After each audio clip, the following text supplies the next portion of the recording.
सकते हैं।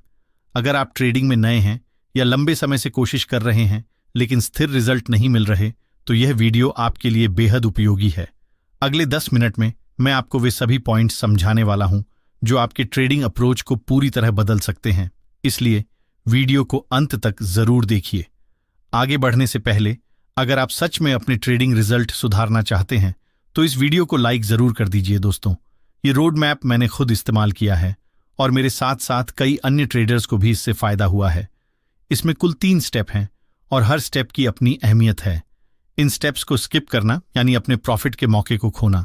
और सबसे अहम बात, इस वीडियो में मैं एक बेस्ट इंडिकेटर और उसकी सेटिंग भी शेयर करूंगा जो खास तौर पर छोटे कैपिटल वाले ट्रेडर्स के लिए बेहद कारगर है। यह सेटिंग आपको एंट्री और एग्जिट दोनों में ज्यादा क्लैरिटी देगी। तो तैयार हो जाइए, क्योंकि आगे जो जानकारी आप सीखने वाले हैं वह आपके ट्रेडिंग के नजरिए को हमेशा के लिए बदल सकती है। और यही सिखाने के लिए कई लोग आपसे हजारों रुपए चार्ज करते हैं। Number 1, mindset preparation. सबसे पहले आपको यह समझना होगा कि मार्केट में हर दिन प्रॉफिट बनाना संभव नहीं है। ये बात सुनने में भले ही निराशाजनक लगे, लेकिन यही सच्चाई है। यहां तक कि दुनिया के सबसे प्रोफेशनल ट्रेडर्स भी अपने सभी ट्रेड में प्रॉफिट नहीं बनाते। उनके भी 40% ट्रेड गलत होते हैं। फर्क सिर्फ इतना है कि वे अपने गलत ट्रेड्स को बड़े नुकसान में बदलने नहीं देते। यही वह चीज है जो उन्हें गेम में बनाए रखती है, रिस्क मैनेजमेंट। रिस्क मैनेजमेंट का मतलब है हर ट्रेड में पहले से तय करना कि अगर चीजें आपके हिसाब से न जाएं तो आप कितना नुकसान झेलने को तैयार हैं। एक समझदार ट्रेडर कभी भी अपना पूरा कैपिटल एक ही ट्रेड में दांव पर नहीं लगाता। वह जानता है कि मार्केट में अवसर हर दिन मिलेंगे, लेकिन अगर वह अपने कैपिटल को खत्म कर देगा तो अगली बार ट्रेड करने का मौका ही नहीं बचेगा। रिस्क मैनेजमेंट पर मैंने पहले ही एक डिटेल्ड वीडियो बना दिया है, आप देख सकते हैं। लेकिन रिस्क मैनेजमेंट के बाद भी 2 सबसे बड़े दुश्मन हैं जो लगभग हर ट्रेडर को नुकसान करवाते हैं। पहला लालच और दूसरा डर। लालच तब आता है जब आप एक अच्छे प्रॉफिट में होते हैं, लेकिन ज्यादा प्रॉफिट के लालच में आप गलत ट्रेड ले लेते हैं और जो प्रॉफिट आपने पहले बनाया था वो भी लॉस में बदल जाता है। दूसरी तरफ डर आपको अच्छे मौके से दूर कर देता है। जब आप पिछले नुकसान को याद करके नए ट्रेड से कतराने लगते हैं तो आप कई बेहतरीन सेटअप मिस कर देते हैं। एक प्रोफेशनल ट्रेडर इन दोनों को कंट्रोल करना जानता है। वह अपने दिमाग को इस तरह ट्रेन करता है कि लालच और डर दोनों उसके फैसलों पर हावी ना हो। इसके लिए वह पहले से अपनी एंट्री, टारगेट और स्टॉप लॉस सेट कर देता है और फिर मार्केट में भावनाओं के बजाय नियमों के आधार पर चलता है। मार्केट में लंबे समय तक सफल रहने के लिए आपको एक ट्रेडर की तरह सोचना होगा, गैम्बलर की तरह नहीं।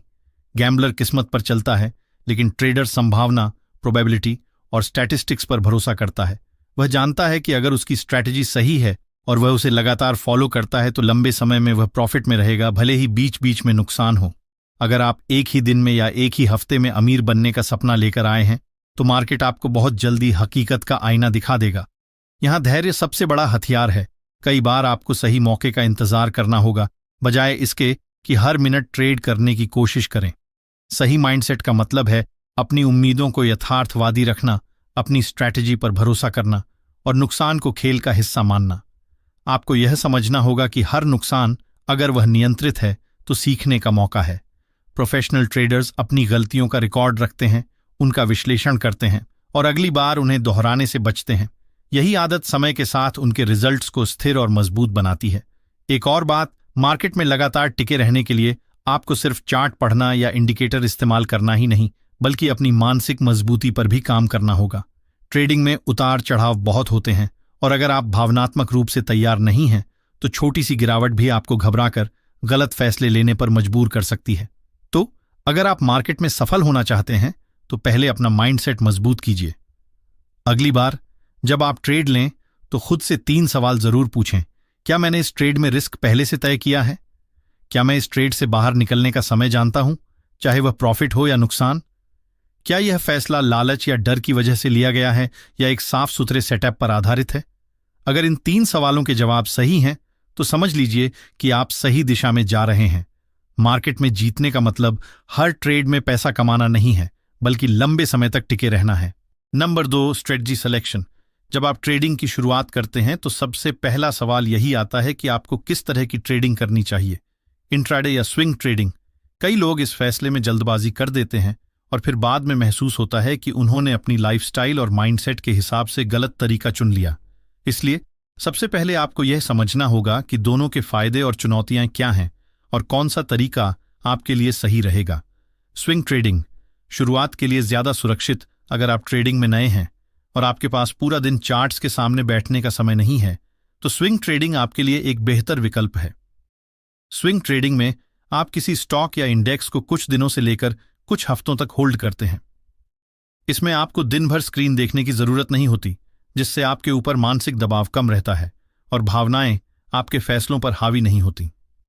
शुरुआती ट्रेडर्स के लिए यह तरीका सुरक्षित माना जाता है, क्योंकि इसमें आपको समय मिलता है अपनी ट्रेड को सोच समझकर प्लान करने का। आप आराम से चार्ट एनालिसिस कर सकते हैं, एंट्री और एग्जिट पॉइंट तय कर सकते हैं और स्टॉप लॉस भी प्लेस कर सकते हैं।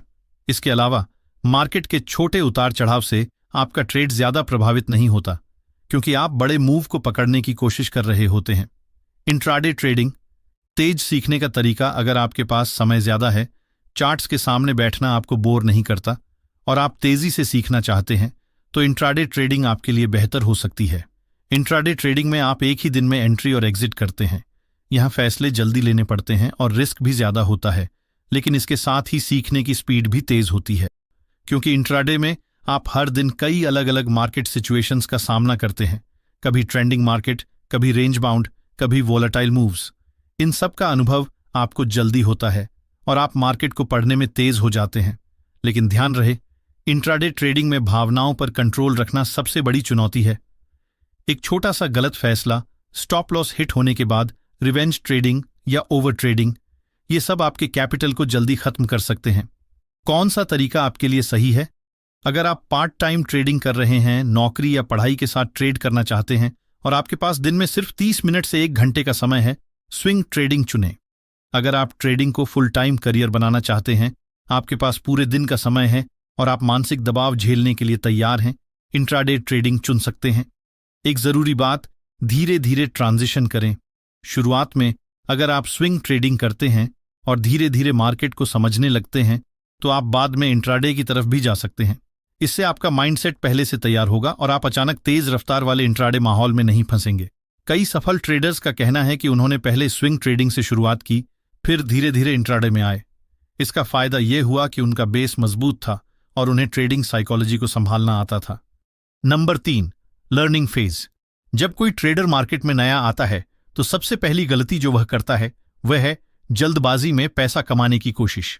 अक्सर लोग सोचते हैं कि जितनी जल्दी ट्रेडिंग शुरू करेंगे और जितने ज्यादा ट्रेड लेंगे, उतना जल्दी प्रॉफिट मिलेगा। लेकिन सच्चाई यह है कि मार्केट पहले आपका टेस्ट लेगा, फिर रिवॉर्ड देगा।